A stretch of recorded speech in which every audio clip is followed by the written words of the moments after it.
Um, so I've been involved with the network for about a year now, which is, well, over a year, which is quite surprising to me because that has gone really, really quickly. A bit more about me. I discovered Buddhism on my travels in Southeast Asia. I mainly study Thai Buddhism, which is um, Theravada Buddhism, which is one of the oldest schools. It translates to the way of the elders. Um, Here's my disclaimer as well. So I don't consider myself an expert. I'm not an expert. I'm certainly not a monk. And the subject of Buddhism is huge and worldwide. The word Buddhist simply means one who explores the meanings of the teachings of the Buddha. So I'm a Buddhist in that respect. Um, and I assume some of you may already know about some of the things I'm going to talk about today. And for some people, it might be new. I do find, and people who've read my blogs may have heard me say this before, that with Buddhism, I always think that you should be able to take something away from it and adapt that to your life. So hopefully you can maybe today. I do know that I do find that people discovering Buddhism for the first time can be quite overwhelmed with it because there is a lot to learn. So today, let me just change my slide here. A little bit of what we'll be covering. So this was my plan. As with all plans, they kind of change, and I'm improvising a little bit here. But these are the three subjects that I wanted to go with. So firstly, obviously Buddha's birthday. We're going to talk about that. I'm going to tell you the story about that. I then have a guest speaker, Kevin, who we may not go in this order, okay? And I want to talk about shrines and senses as well. So I'll go into what that's about a little later in detail.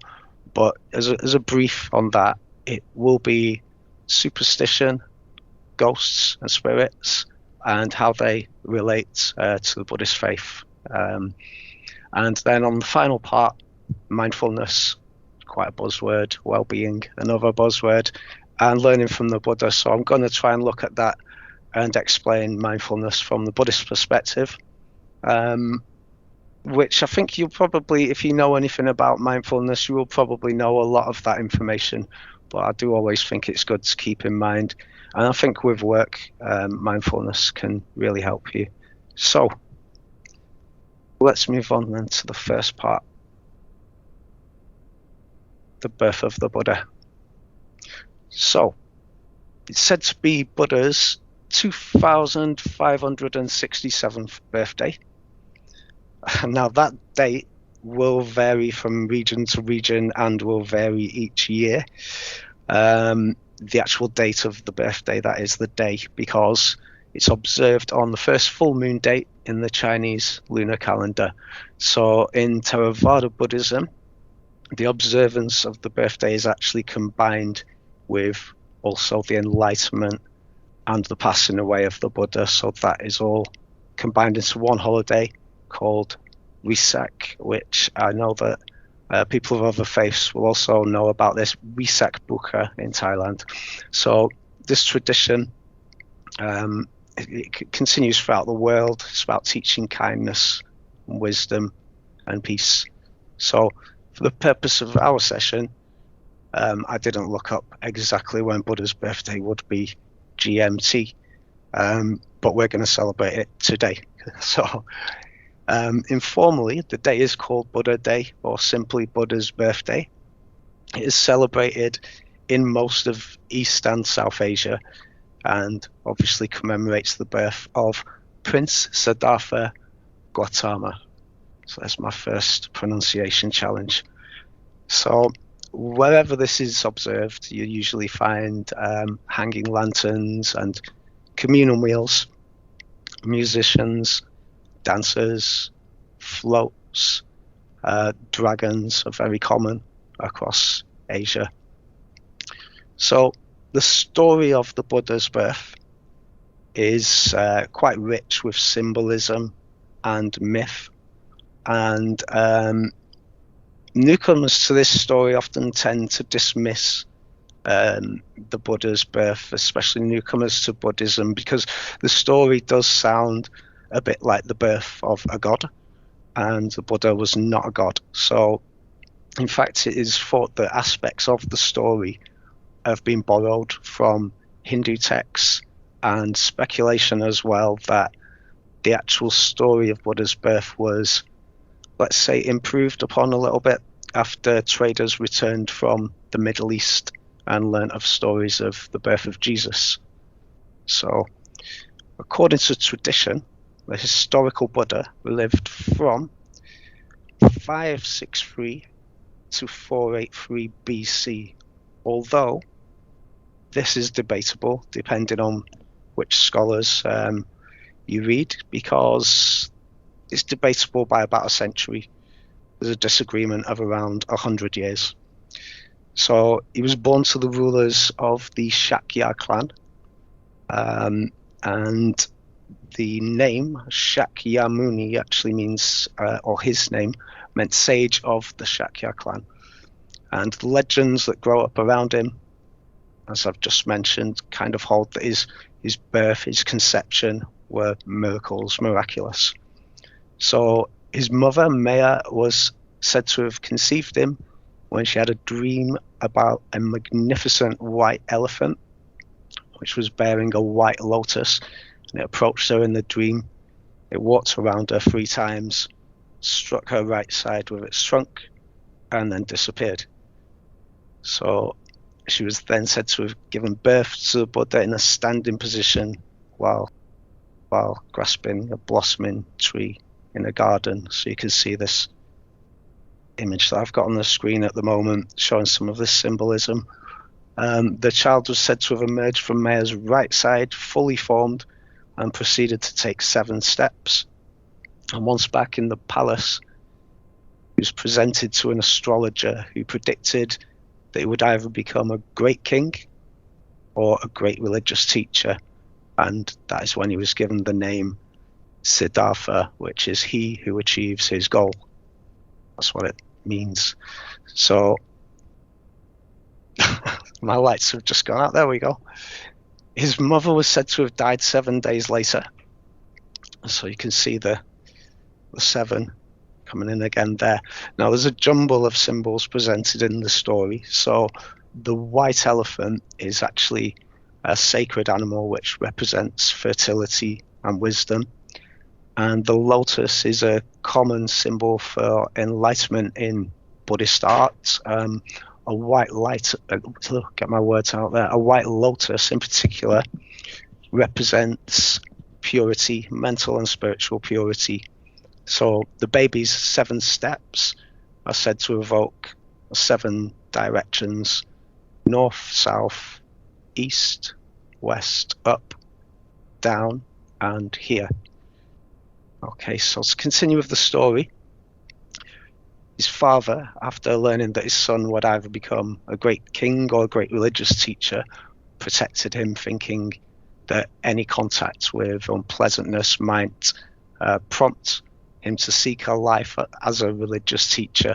And he didn't want to lose his son to that kind of future. He sort of wanted him to be a great king. So he tried to protect him from the realities of life, from suffering in life. So he didn't see poverty or disease or even old age that were quite unknown to him. And he grew up surrounded by every comfort, said to be in a palace. At age 29, made 3 successive chariot rides outside the palace grounds and saw an old sick person and a corpse, all for the first time. On the 4th trip, he saw a wandering holy man who inspired him to follow a similar path in search of freedom from suffering caused by the cycle of birth, death, and rebirth. So I'm not going to tell you the rest of the story about the Buddha there, because we're just covering the birth. I was about to go further, but if you see here, this is one of the rituals that you can find, very common throughout Asia and in most schools of Buddhism. So on the Buddha's birthday, you wash the baby Buddha, And according to the legend, of course, as we just covered, so when he was born, he stood up straight and took his 7 steps. This time he was said to have said, "I am alone the world honoured one," and pointed up with one hand and down with the other to indicate that he would unite heaven and earth. So it's said that when he said that he alone is the world honoured one, that he was speaking of the Buddha nature, that is eternal in the nature of all beings, and that is what the washing of the Buddha is commemorating. It's commemorating that moment. So what you'll see when this is obviously in temples is people approach this, fill a ladle with water or tea, and pour it over to wash the baby. And also Buddhists as well wish each other happy birthday and give cards to each other, because Buddha's birthday is actually seen as everybody's birthday. Okay, so one of the quirkier festivals that I've learnt about around the Buddha's birthday is actually from Macau. I've actually been to Macau, so it's a very unique place. It's influenced by Chinese culture and Portuguese culture, and of course Buddhism. So alongside the architecture, you can see the modern day architecture in this picture here, and the skyscrapers. You'll find that still the old buildings as well, with Portuguese influence, and the local food is quite interesting as well. It's a mix between Mediterranean cuisine and Asian cuisine. And of course there are temples as well. So Buddha's birthday is widely celebrated in Macau, and statues of the baby Buddha are bathed with tea and water, lanterns are hung, and there are extended temple services. People will free caged birds and make offerings at temples too. However, one of the best known festivals around Buddha's birthday is the Feast of the Drunken Dragon. So legend has it that a great plague had devastated the Macau area, and the villagers carried a statue of Buddha through the fields, asking him to get rid of the village of the illness. And a large python rose up blocking their way. So one of the villagers, who was said to have gained courage from alcohol, I've also heard that he was a monk in other versions of the story.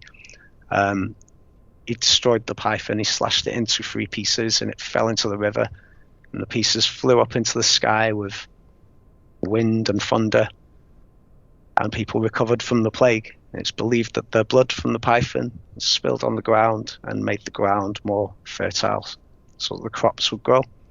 So each year, the people of Macau on Buddha's birthday will drink and dance, as you can see in the picture here, with the dragon.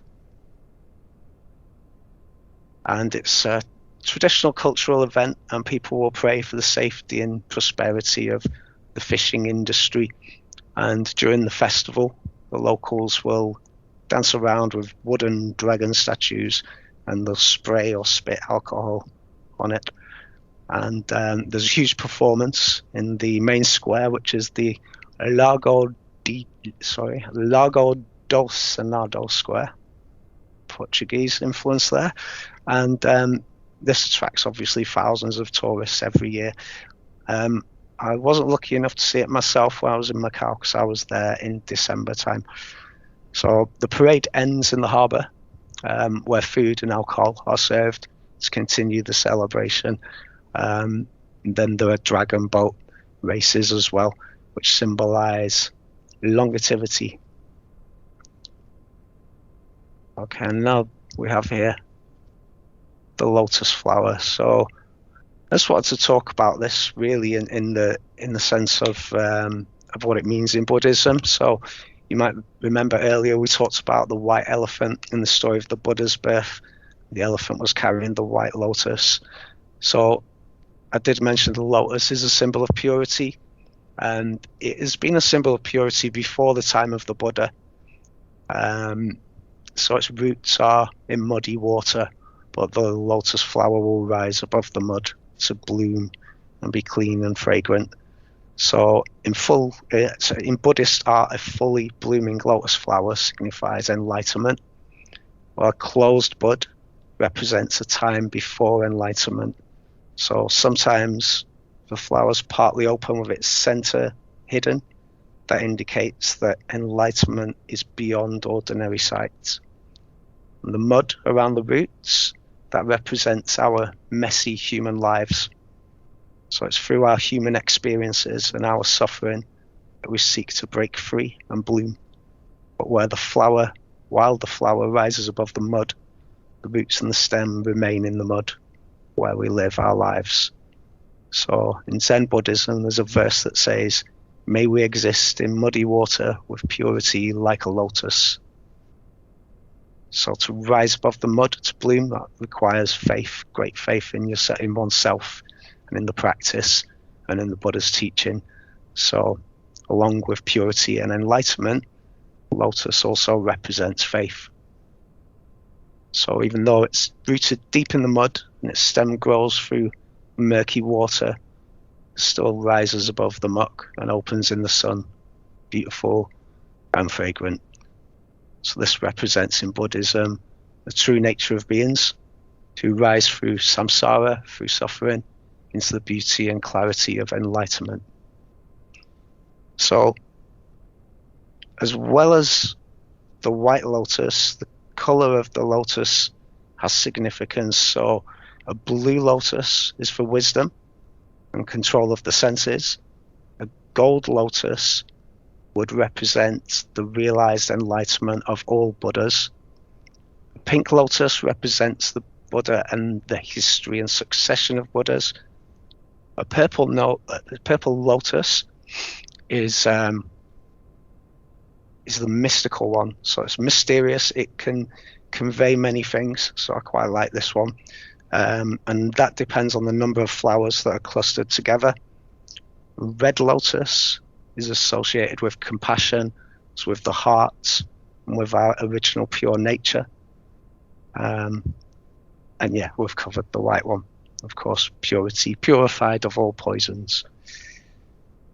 Okay. So that's the end of the first part. I hope you're still with me. I'm not too sure if we have Kevin here at the moment. Do we? If you do, we do.